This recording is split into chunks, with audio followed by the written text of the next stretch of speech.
রাত্রিবেলায় ছিল হাজবেন্ডের ওর বন্ধুর জন্মদিনে নেমন্তন্ন। ছেলে তো দুধ খেয়ে ঘুমিয়ে গেছে, আর হাজবেন্ড তো গেছে জন্মদিনে। যদিও একা একা যেতে চাইছিল না, তবুও আমার বারবার বলাতে সে যেতে বাধ্য হয়েছে। তবে আমার পেয়ে গেছি ভীষণ খিদে, আর একা একা আছি, রান্না তো তেমন কিছু করার ইচ্ছে নেই। দুপুরের একটু ভাত আছে, তবে তরকারি বিন্দুমাত্রও নেই। আগে যদি জানতাম ওর আবার নেমন্তন্ন পড়বে, তাহলে দুপুরের মাছের ঝোলটা একটু বেশি করেই করে রাখতাম। তাহলে আর এখনকার জন্য ভাবতে হতো না।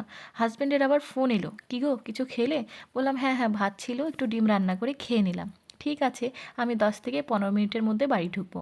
আচ্ছা ঠিক আছে বলে ফোন তো রাখলাম, কিন্তু টেনশন শুরু হয়ে গেল, ও তো চলেই আসবে।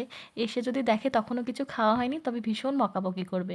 তাড়াতাড়ি করে কিচেনে গিয়ে চোখের সামনে দুটো টমেটো দেখে ভাবলাম কিছু একটা বানাই। টমেটো আর কয়েকটা রসুনের কোয়া তেলে ভেজে ওই কড়াইতে ম্যাশ করে গ্যাসটা লো ফ্লেমে রেখে একটু পেঁয়াজ কুচি, লঙ্কা কুচি, ধনেপাতা কুচি, স্বাদমতো নুন, আর নামানোর সময় একটু লেবু চিপে গরম গরম নামিয়ে তাড়াতাড়ি খেয়ে নিলাম।